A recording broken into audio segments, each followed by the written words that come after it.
Hello दोस्तों, मैं हूं गौरव और आज मैं बात करने वाला हूं यूजीसी नेट का जो है मैराथन सीरीज चला रहे हैं लाइब्रेरी एंड इंफॉर्मेशन साइंस का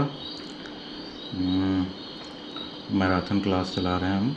तो उसका ये पार्ट 9 है। तो 8 वीडियोज हम ला चुके हैं और भी वीडियो हम लाते रहेंगे। तो आप अगर लाइब्रेरी साइंस से जुड़े हो, किसी भी तरह से लाइब्रेरी साइंस से जुड़े हो, क्योंकि ये KVS NVS DSSB वगैरह जितने भी लाइब्रेरी साइंस के स्टेट लाइब्रेरी सर्विस वगैरह के एग्ज़ाम होते हैं, सब में ये सब क्वेश्चन जो है पूछे ही जाते हैं। तो चलिए शुरू करते हैं। और देखो, interview methods of collection of data. तो data collection by face to face, ये interview method of data collection में आता है। तो फेस टू फेस जो डेटा कलेक्शन होता है उसे इंटरव्यू मेथड कहा जाता है। अब देखो, 2 methods of data collection closely connected, तो शेड्यूल और क्वेश्चनेयर। समझ गए? क्वेश्चनेयर जो हम लोग किए भी होंगे और शेड्यूल। देखो, what does hypothesis becomes after verification. तो वेरिफिकेशन के बाद जो है हाइपोथेसिस, आपको पता ही होगा कि कोई हाइपोथेसिस ऐसा रखा जाता है, तो वो हाइपोथेसिस जैसे कोई मान लिया जाता है, ज्यूम कर लिया जाता है, और वो प्रूव किया जाता है कि अगर वो सत्य है तो उसके बाद थियरी या प्रिंसिपल बन जाता है। ये देख लो, use of principles of mathematics and statistics in the field of library and information science is called bibliometry. तो प्रिंसिपल्स ऑफ मैथमेटिक्स और स्टैटिस्टिक्स जो है लाइब्रेरी साइंस में यूज होता है, तो इसको बिब्लियोमेट्री कहते हैं। अब देखो, to select certain number of student from a whole class to study a particular phenomena is called purposive sampling. कि किसी पर्पस के लिए हम लोग सैम्पलिंग कर रहे हैं तो उसको पर्पसिव सैम्पलिंग करते हैं। To select certain number of student from a whole class to study a particular phenomena है ना, इसलिए। अब देखो, principle method of research in social science. तो principle method research social science है, तो इसको साइंटिफिक मेथड कहते हैं, प्रिंसिपल मेथड जो होता है ना, इसलिए। अब देखो, स्ट्रैटिफाइड सैम्पलिंग क्या होता है? Is a combination of purposes and random. किसी पर्पस के लिए किया जा रहा हो और वो रैंडम सैम्पलिंग हो, रैंडमली उठा के, तो वो जो है आपका स्ट्रैटिफाइड सैम्पलिंग कहते हैं। ये सब सैम्पलिंग के टाइप्स है। मैं और ज़्यादा लेक्चर लूँगा BLIS MLIS के सारे लेक्चर्स, तो उसमें जो है ये सब अच्छे से एक्सप्लेन करूँगा। और देखो, law of statistical regularity and inertia are related to a test. Law of statistical regularity and inertia are related to, किस चीज़ से रिलेटेड है? तो लॉ ऑफ सैम्पलिंग। फिर से याद कर लो, स्टैटिस्टिकल रेगुलरिटी एंड इनर्शिया, तो वो सैम्पलिंग से रिलेटेड है। अब देखो, second step in research method होता है कलेक्शन ऑफ डेटा। अब देखो, डेन्यूडेशन। डेन्यूडेशन किसे कहते हैं? Dividing classes to increase intension and decrease extension, उसको डेन्यूडेशन कहते हैं। फिर से याद कर लो, डिवाइडिंग क्लासेस, क्लास को आप डिवाइड करते हो तो मतलब इंटेंशन बढ़ाने के लिए और एक्सटेंशन घटाने के लिए, तो उसको डेन्यूडेशन कहते हैं। अब देखो, how did biologist, physicist and astronomers accumulate knowledge by systematic analysis. ये सब आपको जो टिक लगाने वाला होता है ना, 4 ऑप्शन, वो समय से लिया गया है, तो ये आपको याद करना है। Biologist, physicist, astronomers accumulate knowledge to systematic analysis. अब देखो, 4 cell design is use in observation. Observation का ये एक मेथड है, 4 सेल डिजाइन।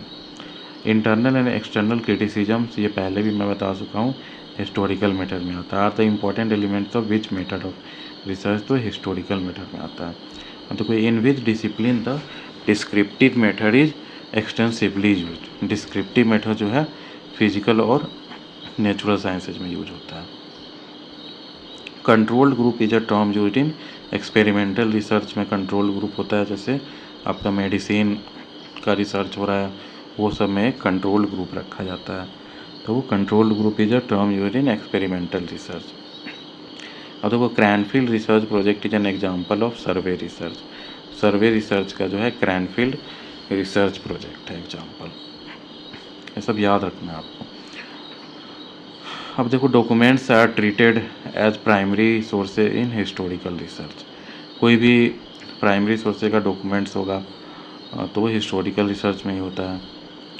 पुराने ज़माने के जो डॉक्यूमेंट्स रहते हैं, जैसे मैन्युस्क्रिप्ट्स वगैरह हो गई, देखो which type of research does not involve the use of experiments. तो एक्सपेरिमेंट्स किस में नहीं चाहिए, तो साइंटिफिक रिसर्च वगैरह में तो चाहिए, इसको डिस्क्रिप्टिव रिसर्च में जो है एक्सपेरिमेंट नहीं चाहिए होता है। अब देखो इनफ्रॉस क्या है, तो इनफ्रॉस जो है आपका an example of which type of research, तो सर्वे रिसर्च का टाइप है इनफ्रॉस, ये याद कर लो आप, सर्वे रिसर्च का टाइप है इनफ्रॉस। अब देखो which university in the world awarded first PhD degree in 1930 in library and information science. पहली जो यूनिवर्सिटी थी जो लाइब्रेरी एंड इंफॉर्मेशन साइंस में PhD डिग्री अवार्ड की, उसको शिकागो यूनिवर्सिटी कहते हैं। शिकागो यूनिवर्सिटी जो है लाइब्रेरी एंड इंफॉर्मेशन साइंस में पहली बार डिग्री अवार्ड की थी कि कब, तो 1930 में। एक और 1930 से आपको याद करा दूँ, 1931 में जो है SR Ranganathan 5 law of library science दिए थे। तो शिकागो यूनिवर्सिटी याद हो गया, फर्स्ट टाइम PhD डिग्री यहाँ अवार्ड किया गया था। अब where was the research first started in 1923 in the field of library and information science after Williamson's report. देखो where was the research started first in 1923 in the field of library and information science. 1923 में जो है field library and information science में Williamson's कोई report आया था, उसके बाद रिसर्च स्टार्ट हो गया था। तो कौन सा देश था वो, तो USA। ऐसे पूछा जाता है कि विलियमसन्स रिपोर्ट जो था वो किस कंट्री से अगर रिलेटेड था तो वो भी आपको USA करना होगा, और वो किस सब्जेक्ट से रिलेटेड था, तो लाइब्रेरी एंड इंफॉर्मेशन साइंस से। अब देखो डेल्फी मेथड ऑफ रिसर्च जो है तो 1950 में आया था, और the first developed in USA to predict what, तो future development in all the areas of the country जो है ना, वो डेल्फी रिपोर्ट में आया था। ये इम्पॉर्टेंट है, आप याद कर लेना।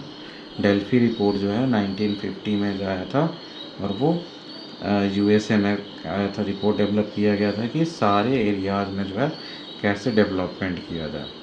अब देखो main aim of Delphi method of research था refining of judgmental data. The method of research which one is comprised of a group of modified survey procedures to Delphi method। Delphi method जो है आपका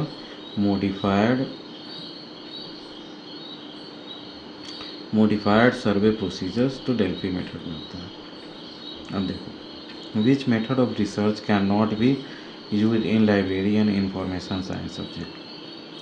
which method of research cannot be used in library and information science subject, तो scientific method।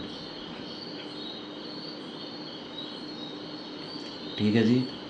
which method of research cannot be used in library and information science subject, तो scientific method। क्यों, ये scientific method में जो है experiment होता है। अब देखो Delphi method is primarily concern with data interpretation. ठीक है जी, समझ गया। अब DISIS जो किसका फुल फॉर्म देख लो, design of information service in social sciences. Design of information service in social sciences जो है DISIS का फुल फॉर्म है, ये याद कर ले सकते हो, मैच द फॉलोइंग में दे देता है। Design of information service in social sciences. अब the term librametrics was formally introduced in 1948 by SR Ranganathan ji ने जो है लाइब्रेमेट्रिक्स जो है इंट्रोड्यूस किया था वर्ड देश के आज़ादी के जस्ट बाद में। ये याद कर लो आप, अगर कोई ऑप्शन में SR रंगनाथन है तो आप उसमें टिक लगा सकते हो, क्योंकि ये इतना चीज़ किए हुए हैं ना कि ये माई बाप है लाइब्रेरी का, मानो तो इंडिया में अकेले कितना मतलब 50 बुक लिख दिए हमने लाइब्रेरी से रिलेटेड। अब देखो statistical and mathematical analysis of bibliography and literature of a subject, इसको बिब्लियोमेट्री कहते हैं। तो बिब्लियोमेट्री किसे कहेंगे, statistical and mathematical analysis of bibliographies and literature of a subject, तो उसको बिब्लियोमेट्री कहते हैं। स्टैटिस्टिकल एंड मैथमेटिकल, ये आप याद रखो, बिब्लियोमेट्री। अब how do we render the name Bernardo Augustine de Veto, तो डी वेटो लिख देते हैं कॉमा बर्नार्डो ऑगस्टीन। अब बिब्लियोमेट्री जो है टूल है या टेक्निक ऑफ इंफॉर्मेशन मैनेजमेंट। कैसे करते हैं ये? मैथमेटिकली और स्टैटिस्टिकली डेटा को अरेंज करके बिब्लियोग्राफी को। ठीक है जी, तो टूल है टेक्निक ऑफ इंफॉर्मेशन मैनेजमेंट। अब name given by Ranganathan to bibliometry, तो लाइब्रेमेट्री है ये, और ये रंगनाथन का दिया हुआ कब? 1948 में। अब देखो मोड ऑफ सब्जेक्ट फॉर्मेशन और subject fusion. Mode of subject formation जो है आपको पढ़ना है MLIS में भी, तो ये मैं आगे लेक्चर्स लूँगा MLIS का, उसमें बताऊँगा। तो इसमें जल्दी जल्दी जो आपके इम्पोर्टेंट टॉपिक्स है वो मैं डिस्कस कर रहा हूँ। मोड ऑफ सब्जेक्ट फॉर्मेशन हो गया, और सब्जेक्ट तो फ्यूजन, जैसे बायो और फिजिक्स, तो ये फ्यूजन हुआ। अब डिस्टिलेशन जैसे मैनेजमेंट, ये किसी बड़े चीज़ में से डिस्टिल किया हुआ है। और लूज असेंबलेज जैसे मैथमेटिक्स फॉर इंजीनियर्स, ये लूज असेंबलेज हुआ। अब लैमिनेशन जो है जैसे लाइब्रेरी का क्लासिफिकेशन। ठीक है जी, फिर से मैं बता दूं, ये मोड ऑफ सब्जेक्ट फॉर्मेशन है और सब्जेक्ट्स हैं। तो जैसे फ्यूजन हुआ तो बायो और फिजिक्स का फ्यूजन करके बायो फिजिक्स हो गया। डिस्टिलेशन हो गया जैसे मैनेजमेंट किसी चीज़ का। ठीक है जी, अब loose assemblage mathematics for engineers, ये लूज असेंबलेज हुआ। कि physics for engineers, mathematics for engineers, chemistry for engineers, कुछ भी ऐसा लिखा जा सकता है ना, तो ये लूज असेंबलेज हुआ। अगर यही इंजीनियरिंग मैथमेटिक्स हो जाता तो वो आपका फ्यूजन हो जाता। और मैथमेटिक्स फॉर इंजीनियर्स है तो वो लूज असेंबलेज। अब लेमिनेशन में जैसे लाइब्रेरी का क्लासिफिकेशन, तो ये लेमिनेशन हो गया। अब देखो पब्लिकेशन है और पब्लिशर्स, तो लाइब्रेरी ट्रेंड्स जो है कौन पब्लिश करता है? तो यूनिवर्सिटी ऑफ इलिनॉइस। इलिनॉइस कहाँ है? USA। तो ये लाइब्रेरी ट्रेंड्स आप याद कर लो, यूनिवर्सिटी ऑफ इलिनॉइस से पब्लिश होता है। इलिनॉइस में ऐसे याद कर सकते हो, एल पे इलिनॉइस, एल से लाइब्रेरी, ऐसे याद कर सकते हो अगर आपका नाम। Library trends, university of Illinois. ठीक है जी। अब इंफॉर्मेशन टुडे एंड टुमारो, तो नीसैट। नीसैट जो है इंडिया का, तो इंफॉर्मेशन टुडे एंड टुमारो, तो नीसैट पब्लिश करता है। अब देखो साइंस साइटेशन इंडेक्स, तो इंस्टीट्यूट फॉर साइंटिफिक इंफॉर्मेशन जो ISI है, यहाँ से पब्लिश होता है science citation index, institute for scientific information. अब देखो dissertations abstracts international, the university of microfilms international है, वहाँ से पब्लिश होता है। अब देखो नेटवर्क इंस्टीट्यूशंस और लोकेशंस, तो OCLC जो है जैसे USA का है, जेनेट जो है सो UK का है, ये मैंने पहले भी बताया। OCLC जो है ये आपका USA का है, जेनेट जो है सो UK का है, एयरनेट जो है सो इंडिया का है, और इंटरनेशनल डेवलपमेंट रिसर्च सेंटर जो है IDRC जो है ये आपका कनाडा कह सकते हो जो कहते हैं लोग कनाडा, लेकिन समझ गए होगे आपने क्या कहना चाह रहा। तो international development research centre Canada में है। तो ये जो है ना आपका, ये बहुत इंपॉर्टेंट है, याद कर लो। OCLC USA, फिर से मैं याद करा दूँ। जेनेट जो है, जेनेट के बारे में मैंने अच्छे से पढ़ाया था कि जिस पर रिसर्च पेपर वगैरह ये सब जो है मतलब शेयर होता है।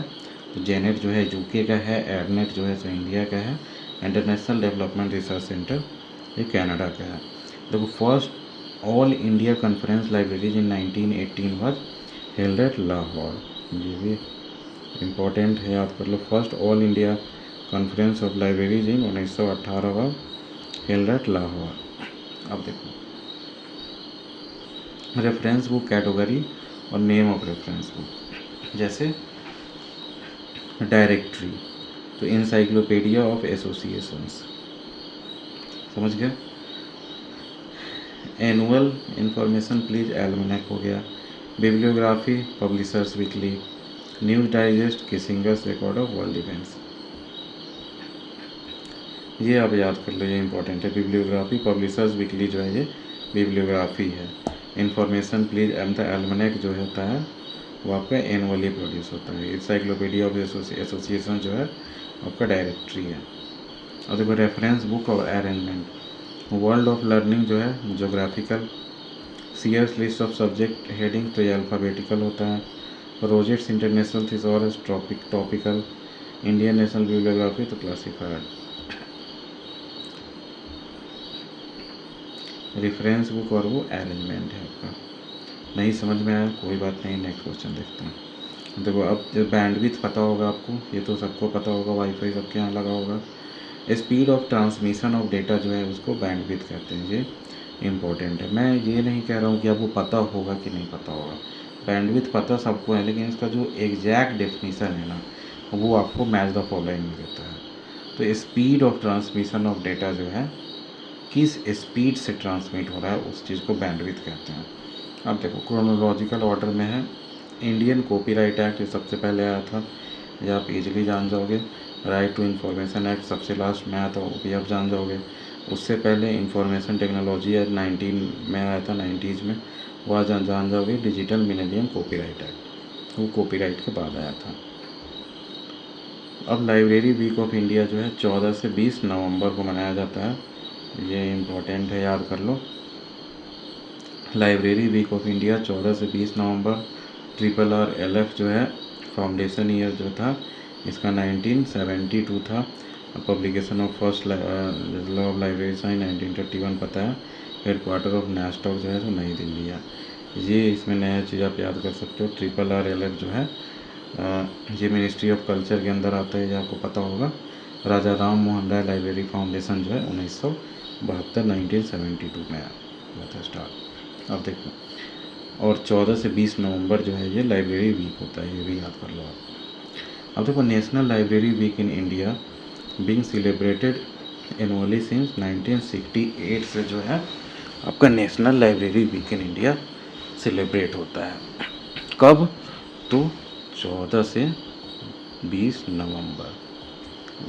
अब देखो Maulana Abul Kalam Azad, the then union education minister, formally declared one of the following libraries open to the public on 2 फरवरी 1953। तो नेशनल लाइब्रेरी जो है कैलकाटा का, उसको मौलाना अबुल कलाम आज़ाद जो थे 2 फरवरी 1953 को उसको पब्लिक के लिए खोल दी। अब तो फ्रीक्वेंसी ऑफ डेटा इंडिया जो है ये वीकली है, ये इंपॉर्टेंट है, याद कर लो। फ्रीक्वेंसी ऑफ डेटा इंडिया तो ये वीकली पब्लिश होता है। अब देखो बर्न कन्वेंशन था, ये कॉपीराइट से रिलेटेड है, ये बहुत इंपॉर्टेंट है, याद कर लो। ऐसे याद करो ना, बर्न बी और यहाँ सी, ठीक है जी। बर्न कन्वेंशन कॉपीराइट से रिलेटेड है। STI ये मैंने पहले बताया है, selective dissemination of information, HP लुहान द्वारा दिया गया है। करेंट अवेयरनेस बुलेटिन जो होता है ये ट्रेंड रिपोर्ट के अंदर आता है। अब देखो SAARC documentation centre was established in 1994, ये भी इम्पोर्टेंट है। सार्क डॉक्यूमेंटेशन सेंटर 1994 में इस्टेब्लिश हुआ था। Ranganathan canons of classification as grouped into 3 planes of work are idea, verbal and notational. Ranganathan canons of classification जो है ये 3 में डिवाइड किया गया है, आइडिया, वर्बल एंड नोटेशनल, ठीक है जी। 3 planes of work canons of classification में, आइडिया, वर्बल और नोटेशनल। अब देखो लाइकोस क्या है ये, तो लाइकोस जो है सो आपका सर्च इंजन है, ये बहुत इंपॉर्टेंट है। अब देखो नॉन सैम्पलिंग एरर्स NSE जो है are refer to as the errors of quantification, ये भी इम्पॉर्टेंट है। नॉन सैम्पलिंग एरर जो है वो क्वांटिफिकेशन का एरर कहा जाता है। फिर अगर सैम्पलिंग में आपका एरर नहीं है फिर भी एरर है, तो किस चीज़ का एरर बचा? क्वांटिफिकेशन का। और देखो Delhi public library established in 1951 में जो है दिल्ली पब्लिक लाइब्रेरी आपकी इस्टेब्लिश की गई थी। और जो था मौलाना अबुल कलाम आज़ाद 1953 में पब्लिक के लिए खोले थे कैलकाटा लाइब्रेरी, नेशनल लाइब्रेरी जो है कैलकाटा का। अब देखो national level association for special libraries or association for information management, ASLIB जो है ये आपको national level association for special libraries है। Association for information management ASLIB जो कहते हैं। Indian association of special libraries and information centre IASLIC। तो कौन हो गया? एक हो गया आपका ASLIB और IASLIC, ये दोनों जो है तो आपको क्या हो गया, नेशनल लेवल एसोसिएशन है स्पेशल लाइब्रेरी का। ASLIB और IASLIC ये बहुत इंपॉर्टेंट है, ये याद कर लो आप। अब देखो लाइब्रेरी एक्ट देख लो, पहले आंध्रा का हो गया 1960 में आया था, 1960, ये क्रोनोलॉजिकली जो है हमेशा आता है। आंध्रा का 1960 हो गया, कर्नाटका का 1964 हो गया, महाराष्ट्र का 1967, वेस्ट बंगाल का 1980। तो पहले आंध्रा, कर्नाटका, महाराष्ट्र, फिर वेस्ट बंगाल इसमें है। अब देखो रेफरेंस बुक और publisher, university handbook association of Indian university, ये मैंने पहले ही पढ़ाया। National union catalogue of scientific serials in India, INSDOC, ये आपने पढ़ा है। Indian national scientific documentation centre जो है वो मैनेज करता है national union catalogue of scientific serials in India, INSDOC maintain करता है। अब लीसा जो मैंने पहले पढ़ाया है, लाइब्रेरियन इंफॉर्मेशन साइंस एब्स्ट्रैक्ट, वो लीसा है जो बावकर सौर जो है इसे पब्लिश करती है। लीसा का फुल फॉर्म भी आप, ये बहुत इंपॉर्टेंट है, आप याद कर लो, लाइब्रेरियन इंफॉर्मेशन साइंस एब्स्ट्रैक्ट लीसा। अब देखो क्यूमुलेटिव बुक इंडेक्स जो है CBI HW विल्सन द्वारा लिखा गया। Cumulative book index CBI HW Wilson द्वारा पब्लिश किया था। अब देखो चेन इंडेक्सिंग आपको पता है, एस आर रंगनाथन द्वारा दिया गया था। यूनिटर्म इंडेक्सिंग जो है मॉर्टिमर ताउबे, प्रीसिस जो है डेरेक डॉस्टिन करके कुछ है। साइटेशन इंडेक्सिंग जो है यूजीन गारफील्ड, आपको पता होगा। यूनिटर्म इंडेक्सिंग बस याद कर लो, मॉर्टिमर ताउबे। यूनिटर्म इंडेक्सिंग मतलब मॉर्टिमर ताउबे, ऐसे याद करोगे, यू है और ताउबे में यू आता है बस। अब देखो which multiplexing technique is used to split a channel into several discrete narrow ones for simultaneous but separated transmission. तो फ्रीक्वेंसी डिवीजन मल्टीप्लेक्सिंग। देखो split a channel into several discrete narrower ones for simultaneous but separate transmission. समझ रहे हो ना, कोई channel है तो उसमें से उसको तोड़ के एक साथ जो है सेपरेट ट्रांसमिशन को भेजने का जो है उसको मल्टीप्लेक्सिंग टेक्निक को क्या कहते हैं, तो फ्रीक्वेंसी डिवीजन मल्टीप्लेक्सिंग कहते हैं। अब देखो pre coordinate indexing system is followed in chain indexing, Popsy और यूनिटर्म। प्री कोऑर्डिनेट जो इंडेक्सिंग है आपका, चेन इंडेक्सिंग जो एस आर रंगनाथन द्वारा दिया गया, पॉप्सी और यूनिटर्म में यूज होता है। अब देखो एडोनिस क्या है, वो फुल टेक्स्ट डेटाबेस है, ये याद कर लो, एडोनिस फुल टेक्स्ट डेटाबेस है। अब first library school in the world was started by Melville Davy eight Colombia university New York. ये इम्पोर्टेंट है, यही जो मेलविल डेवी है ये स्टार्ट किए थे आपका DDC, जो डेवी डेसिमल क्लासिफिकेशन कहते हैं। तो ये कोलंबिया यूनिवर्सिटी न्यूयॉर्क में थे। First library school in the world ये स्टार्ट किए थे Melville Davy, Colombia university New York में। अब देखो the catalogue codes way developed in the order as rules for dictionary catalogue, Anglo American catalogue. तो ये आपका क्रोनोलॉजिकली अरेंज किया हुआ है। तो कैटलॉग कोड्स पे developed in the order of, देखो रूल्स ऑफ डिक्शनरी कैटलॉग हुआ, फिर एंग्लो अमेरिकन कोड जो ज्वाइंट कोड हुआ, ALA rules for author and title entries AACR1 के बाद। नहीं याद हो रहा है, कोई बात नहीं है, it's okay. Library software in chronological order, ये मैंने पहले भी बताया है। लिप्सिस हो गया जो सबसे पहले आया था, संजय इंडिया का था, सोल हो गया, फिर स्लिम। अब chronological sequence of information systems as per their year of establishment. तो पेटेंट इंफॉर्मेशन सिस्टम पहले आया इंडिया, फिर IMS, एक्रिस और फिर नीसैट। पेटेंट इंफॉर्मेशन सिस्टम, फिर IMS, फिर एग्रीस जो एग्रीकल्चर से रिलेटेड है, और फिर नीसैट। अब देखो जिप्स लॉ क्या है, तो वर्ड फ्रीक्वेंसी जो होता है आपका उसको जिप्स लॉ में रखते हैं।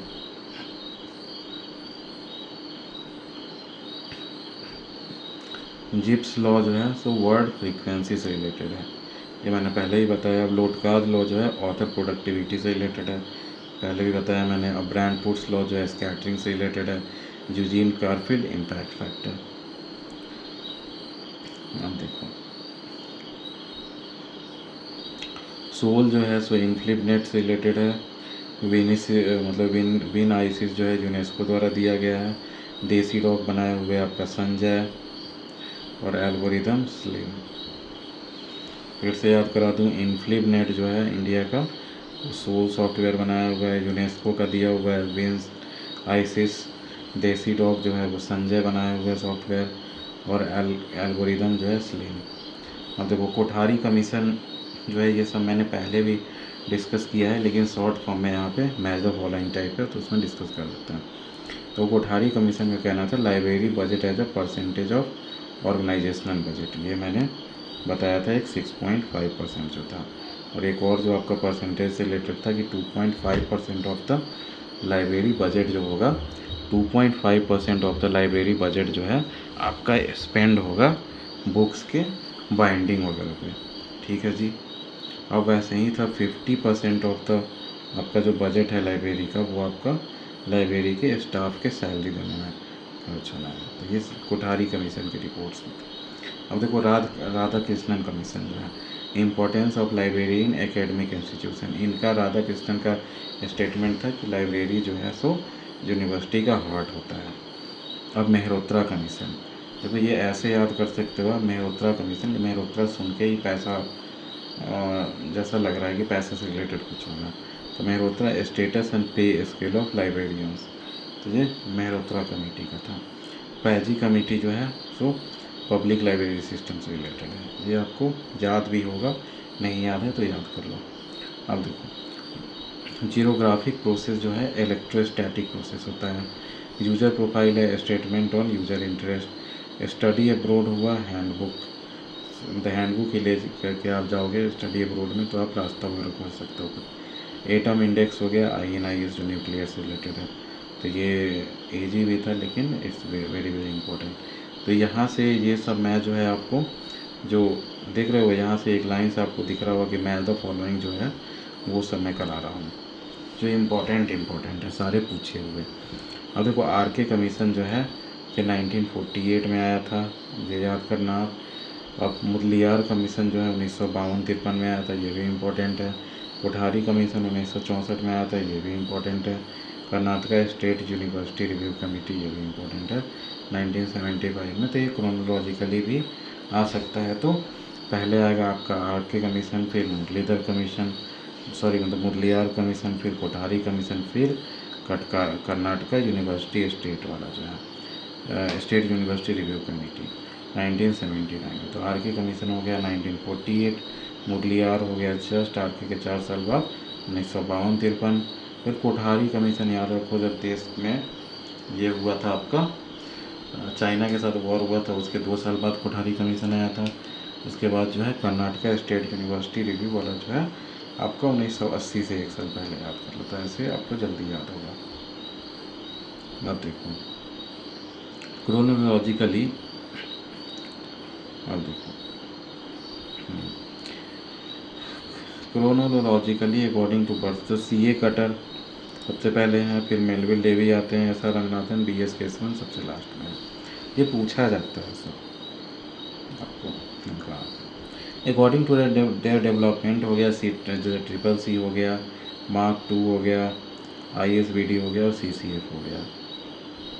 अब देखो spiral of scientific method involve the following steps, ये आपका इम्पॉर्टेंट है इन करेक्ट सीक्वेंस। तो नादिर जो ये आपका स्पायरल ऑफ साइंटिफिक मेथड एक होता है, इस टाइप से ये आप अच्छे से पढ़ लेना, क्योंकि इसमें ज़्यादा टाइम लगेगा।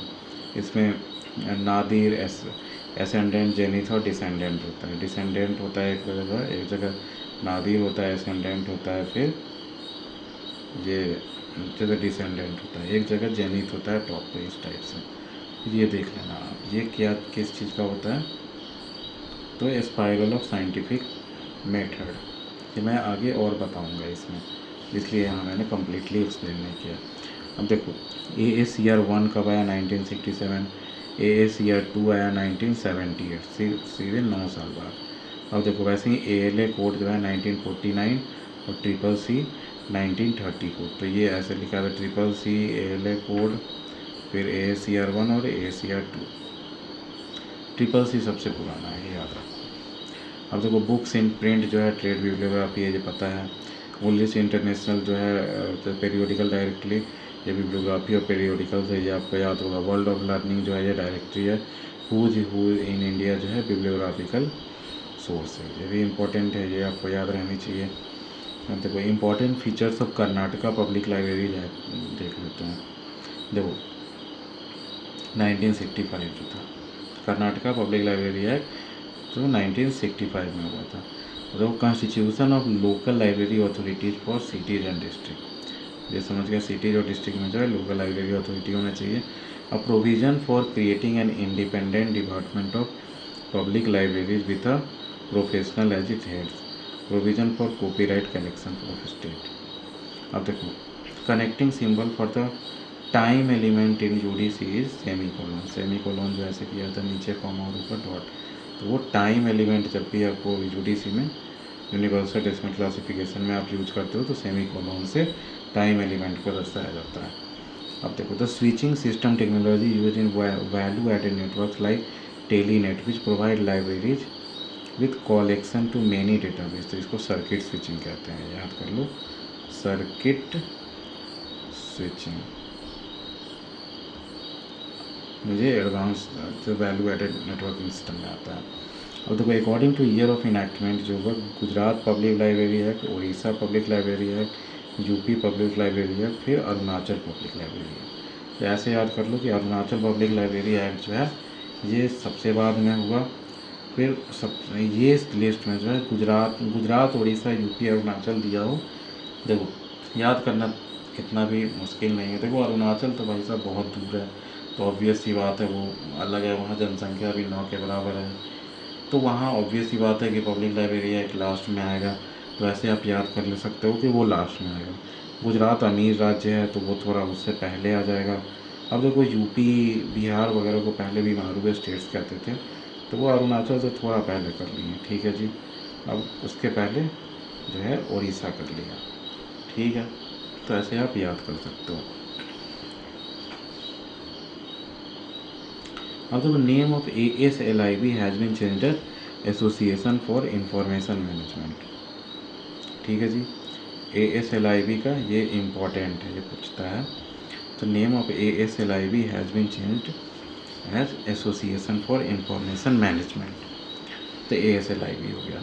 अब फंक्शंस एनालाइज बाई ALA जो है American library Association as reference service functions, तो रेफरेंस सर्विस फंक्शन में अमेरिकन लाइब्रेरी एसोसिएशन के अनुसार क्या क्या आता है, तो गाइडेंस फंक्शन, फिर इंस्ट्रक्शन फंक्शन और बिब्लियोग्राफिक फंक्शन, ये सब अमेरिकन लाइब्रेरी एसोसिएशन का कहना है कि रेफरेंस सर्विस के फंक्शन जो हुआ उनमें आता है। रेफरेंस सर्विसेज कोई प्रोवाइड कर रहे हैं तो उन्हें इतनी फंक्शंस जो है प्रोवाइड करनी पड़ेगी, guidance function, instruction function, bibliographic function. अब देखो order of LIS associations as per their year of establishment, तो CLA, ALA, SLA, IAS, LIC, ठीक है, ये स्पेशल लाइब्रेरी एसोसिएशन। और देखो कॉनपॉलिस जो है इंडिया, उसका फुल फॉर्म क्या हुआ, committee on national policy on library and information system.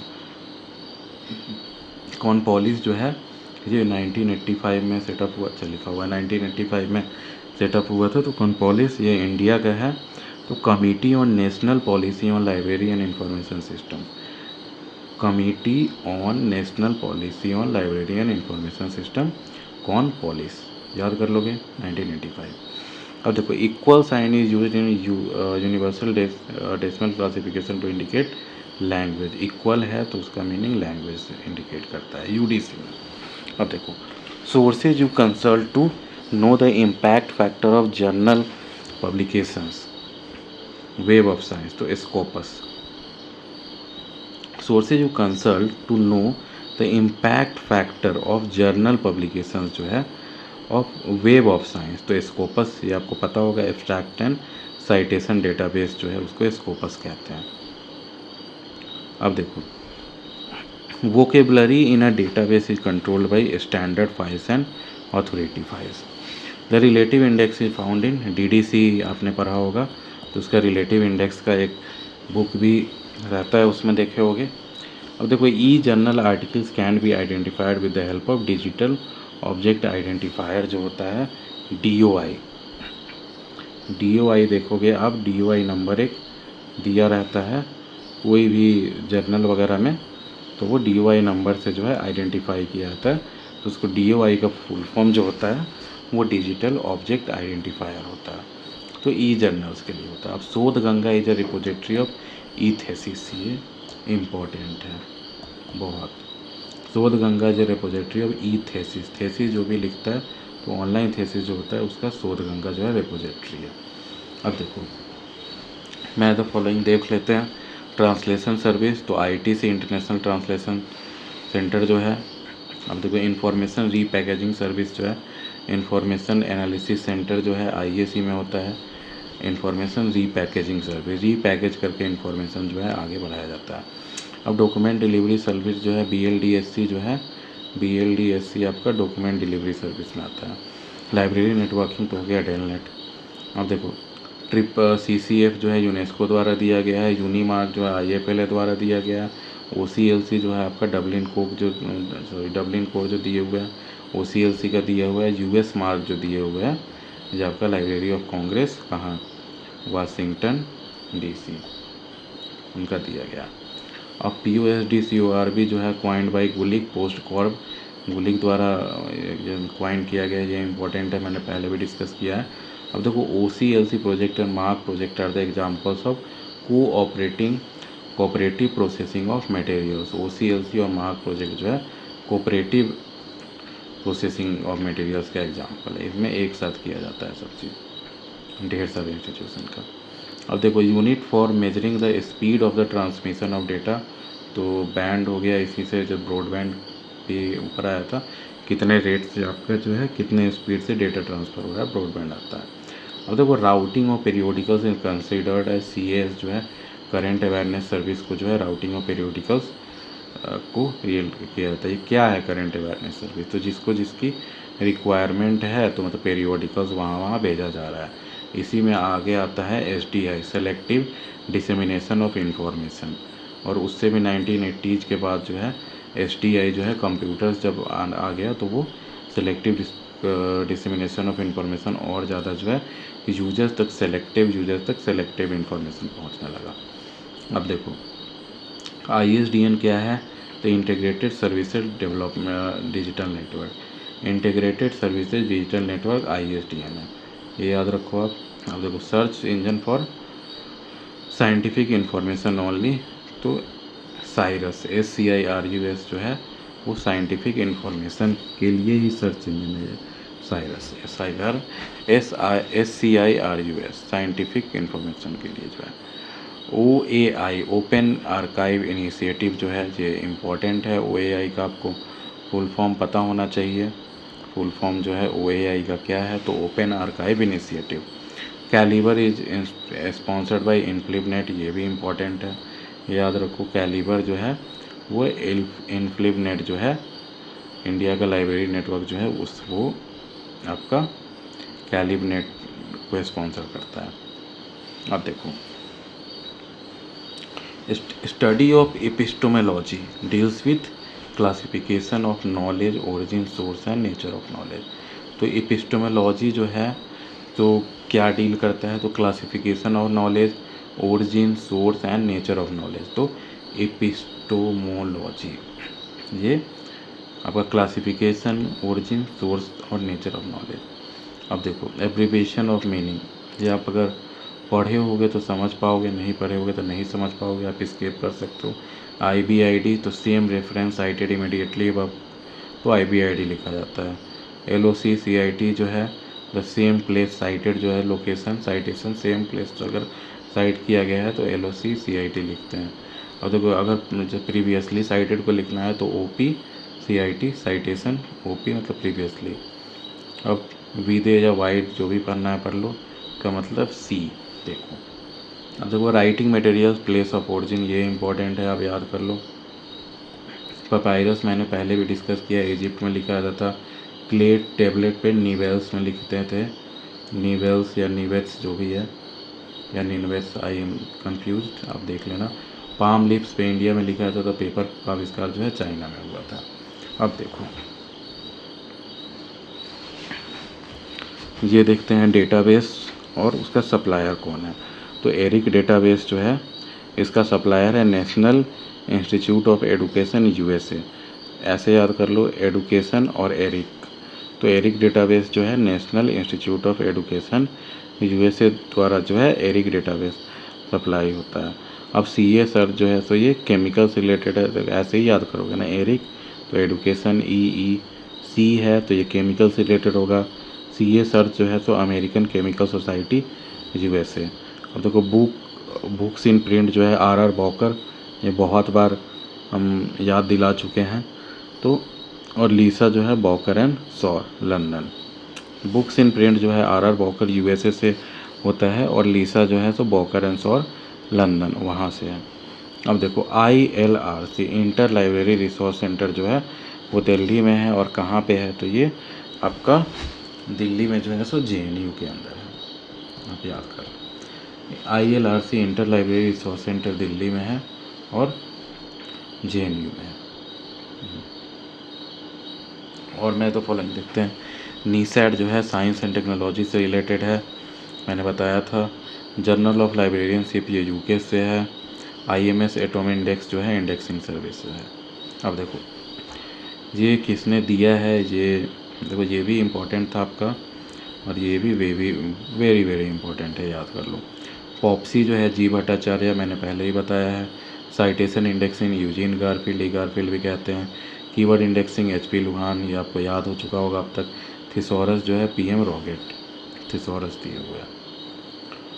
अब देखो DDC जो है डेवी डेसिमल क्लासिफिकेशन कौन दिया है, तो मेलविल डेवी दिया है। एक्सपेंसिव क्लासिफिकेशन CA कटर, मैंने वैसे दिखाया था कि कोई चीज़ को काट दो तो एक्सपैंड हो जाएगा, तो ऐसे CA कटर। सब्जेक्ट क्लासिफिकेशन जो है आपका JD brown subject classification. Bibliography classification HE bliss bibliography, ऐसे याद करना है। सब्जेक्ट में B आता है, B सब्जेक्ट। अब देखो INIS वियना, ये जो न्यूक्लियर से रिलेटेड है, वियना में है, ये आपको पता होगा। ऑस्ट्रिया का कैपिटल है ये, है ना। एग्रीस जो है सो इसका रोम से है, ऐसे याद करो। एग्रीकल्चर आर आता है तो रोम। OCLC ओहायो, मैंने पहले बताया। NIC नेट जो है दिल्ली में है, ये भी इम्पोर्टेंट है, आपको याद हो चुका होगा, अभी तक याद कर लो। अब देखो chronological order in which they were set up, INSDOC DRTC NASDOC RRLF, बस याद कर लो, हो सकता है तो।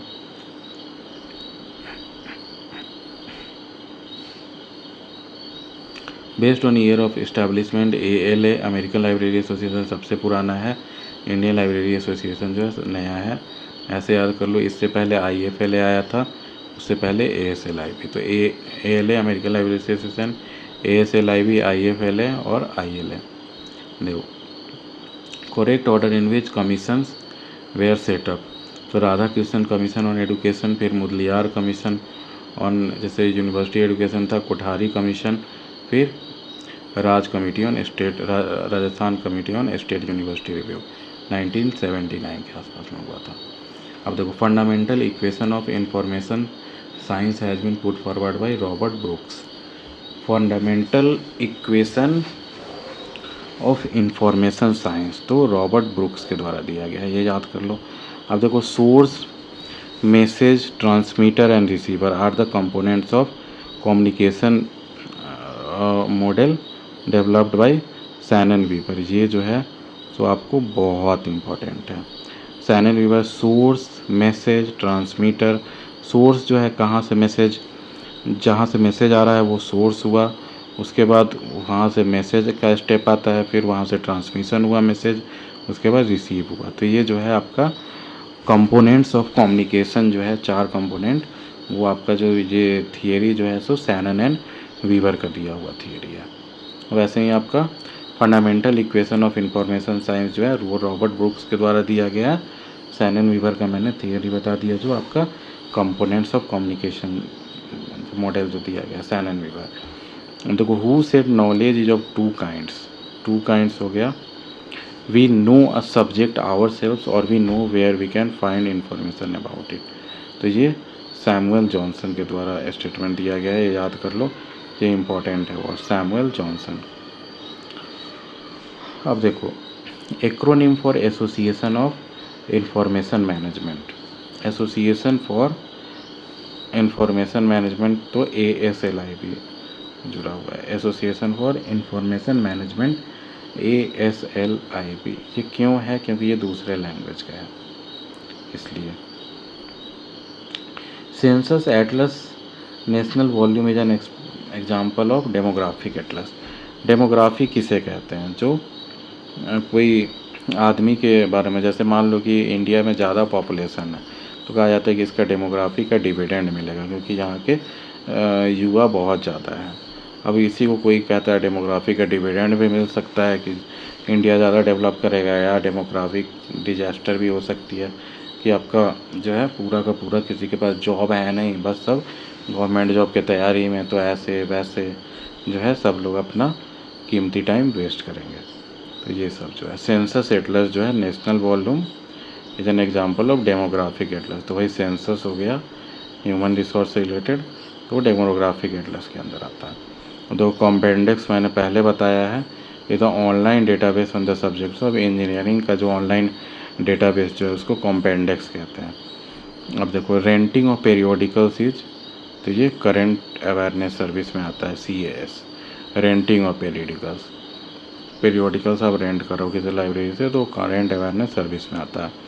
अब देखो the subject research methodology has been formed by which of the following model? तो डिस्टिलेशन, सब्जेक्ट मेथोडोलॉजी, तो डिस्टिलेशन, तो किसी चीज़ का अगर मेथोडोलॉजी है किसी सब्जेक्ट का तो उसको डिस्टिलेशन में जैसे डाल दिया था। ये फॉर्मेशन ऑफ सब्जेक्ट्स का पार्ट है।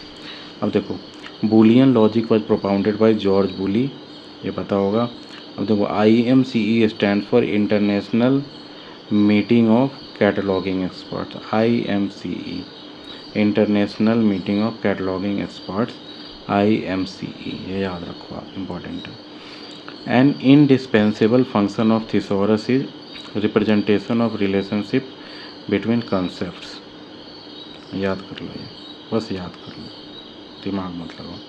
Thesaurus an indispensable functions of thesaurus is representation of relationship between concept, different concepts है उसके बीच का जो relationship होगा उसको रिप्रेजेंट किया जाएगा, उसको थिसॉरस कहते हैं, रिलेशनशिप बिटवीन डिफरेंट कंसेप्ट। अब देखो ये इम्पोर्टेंट है आपका, book number helps in individualising books with in the same class number. Same class number के जो अगर जब बुक्स हैं तो वो मिल जा सकते हैं, तो book number helps in individualising, तो वो अलग अलग बुक पे जो है अलग अलग बुक नंबर डाला जाएगा, नहीं तो सेम क्लास नंबर से भी काम चल सकता था ना, है ना, इसलिए बुक नंबर उसमें हेल्प करता है, individualizing the book within same class number.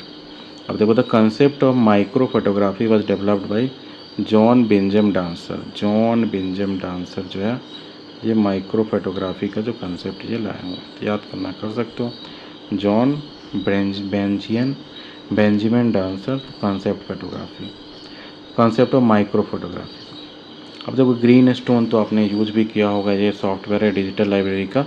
तो digital library software use in creation of an in house digital library. आप अगर बना रहे हो इन हाउस डिजिटल लाइब्रेरी, मतलब क्या होगा कि आप खुद का डिजिटल लाइब्रेरी बनाना चाहते हो तो ग्रीन स्टोन सॉफ्टवेयर यहाँ पे यूज कर सकते हो। अब देखो SSDC refer to the national documentation centre now known as NASDOC। तो SSDC जो था नेशनल डॉक्यूमेंटेशन सेंटर कहते थे, अब जो है उसका नाम NASDOC है। अब देखो annual convention of INFLIBNET organise to discuss the progress of library automation and library sciences, तो उसको कैलिबर कहते हैं।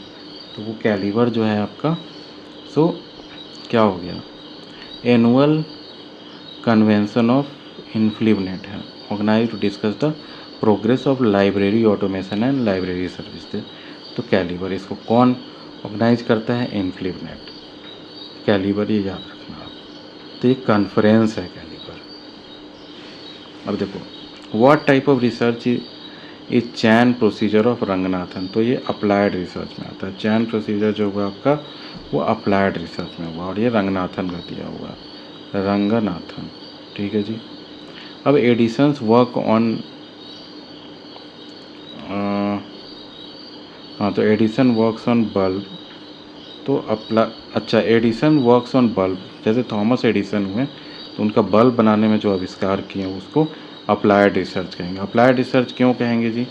क्योंकि देखो इसका थियरी तो कुछ और है ना। अगर थ्योरेटिकल रिसर्च जो होता है वो होता है, थियरेटिकल रिसर्च जो आपका बेसिक रिसर्च हुआ वो तो हुआ कि आपका टंगस्टन वगैरह जो हुआ उसको हीट किया जाता है तो वो जलता है, रोशनी निकलता है। फिर एक उसके बाद रिसर्च हुआ कि वो जो है आपका अगर इनर्ट गैस एटमॉस्फेयर में है तो वो कंटिन्यूअस रहता है, वो गलता नहीं है tungsten.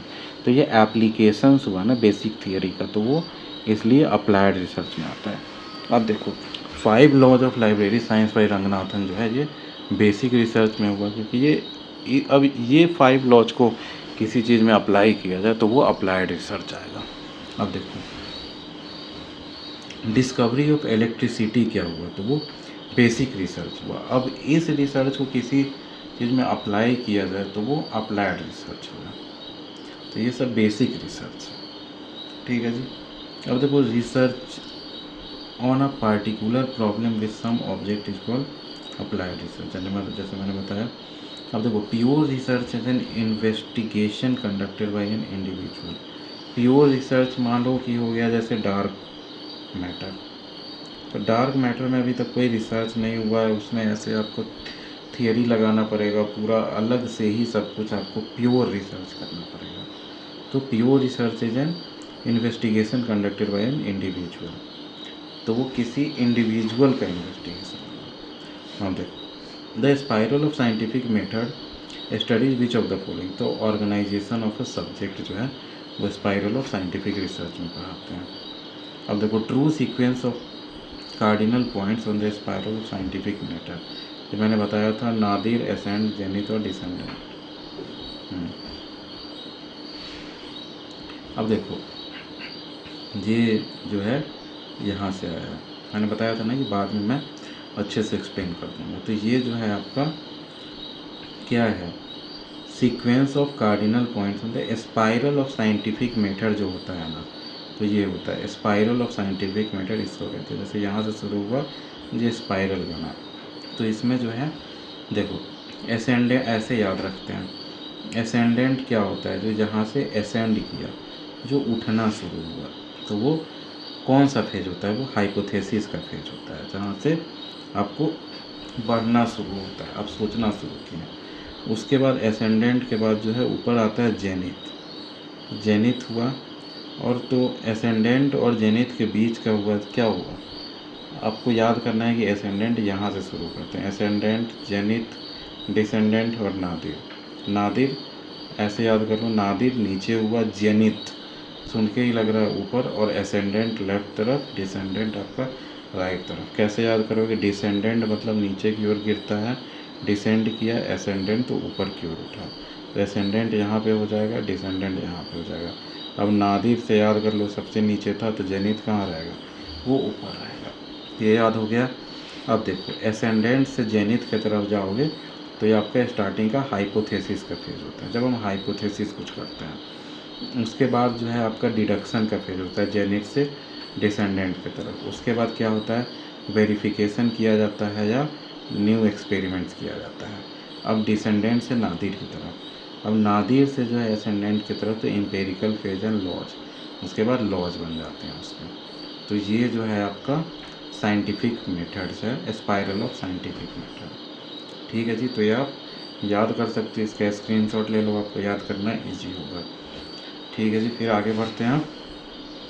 Main aim of research design is the control variance in research. आपका कंट्रोल वेरिएंस कैसा है ना, वो आपका मेन एम होता है रिसर्च डिज़ाइन का, कि मतलब कंट्रोल वेरिएबल्स जो है वो कैसे कैसे आप ले रहे हो, उसी पे आपका डायरेक्शन ऑफ रिसर्च आएगा। वो देखो, on a spiral of scientific method the cardinal points zenith to descendant. Zenith जैसे ऊपर था कि डिसेंडेंट्स की तरफ जाएंगे। तो पहले आपका क्या होता था, हाइपोथेसिस वाला फेज था और उसके बाद था डिडक्शन फेज वाला।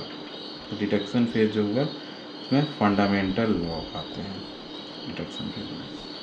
ये आपको कह तो रहा हूँ, ये सब चीज़ जो है बहुत डिटेल में पढ़ाने वाला चीज़ है, लेकिन यहाँ पे ये मैराथन क्लास है, इसमें आपको बहुत सारे हमने क्वेश्चन डिस्कस किए हैं, जैसा आप देख रहे होंगे। अब ये 9th लेक्चर चल रहा है ना, और तो एक लेक्चर में इसके बाद और लाऊंगा वैसे 10th लेक्चर। अब देखो, the spiral of scientific method signify steps and phases in scientific method. अब देखो, रंगनाथन का है ये दिया हुआ। देखो, एम्पेरिकल क्या हो गया, डेटा कलेक्शन हो गया। हाइपोथेसाइजिंग में क्या हो गया आपका, इंडक्टिव लॉजिक है ना, लॉजिक लगा हो गया। अब डिडक्शन फेज हो गया, deduction of laws, verification, testing and results, वो आपका नीचे से लेफ्ट से राइट गया है आपका। अब देखो, on spiral of scientific method the cardinal point nadir to ascendant, nadir से एसेंडेंट, तो ये एम्पेरिकल फेज और लॉज वाला होता है, ये इम्पॉर्टेंट है। तो ये आप ग्राफ याद रखोगे तो आपके सारे क्वेश्चन बन जाएंगे, और इस पर 1-2 क्वेश्चन हर साल जरूर रहता है। अब देखो, cardinal point descendant to nadir. अब देखो, डिसेंडेंट हो गया एक्स एक्सिस वाला, अब नादिर नीचे की ओर। तो ये आपका कौन सा होता है, ये आपका जो है वेरिफिकेशन वाला फेज होता है, या फिर आपका वेरिफिकेशन में नहीं आ रहा है तो न्यू एक्सपेरिमेंट आपको लगाना पड़ेगा। तो ये वेरिफिकेशन फेज है, ये भी इम्पोर्टेंट है।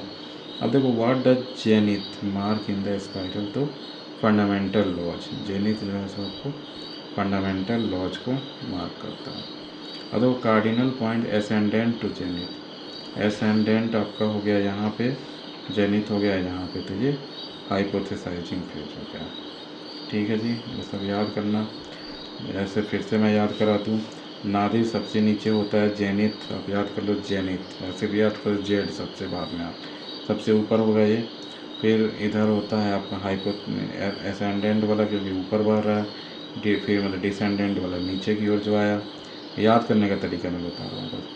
तो एसेंडेंट से आप ऊपर जाओगे तो वो क्या हो गया आपका, हाइपोथेसिस वाला फेज हो गया। एसेंडेंट से जेनिथ की तरफ जाओगे, फर्स्ट स्टेप मान लो आप, ये हाइपोथेसिस वहाँ से शुरू हुआ। अब जेनिथ से डिसेंडेंट की तरफ जाओगे तो वो आपका हो गया, क्या होगा, हाइपोथेसिस के बाद आपका डिडक्शन फेज होगा। और उसके बाद जो है, अब डिसेंडेंट से नादिर की तरफ जाओगे वो वेरिफिकेशन वाला फेज हो गया। नादिर से एसेंडेंट तो एम्पेरिकल। ठीक है जी। अब देखो, टेक्सचुअल रिप्रेजेंटेशन, तो ASCI जो है टेक्सचुअल रिप्रेजेंटेशन में आता है। कंप्यूटर लैंग्वेज पास्कल, ये पता होगा आपको। नेटवर्क टूल जो है, गॉफर जो है नेटवर्क टूल है, ये इम्पॉर्टेंट है यार, ये याद कर लो।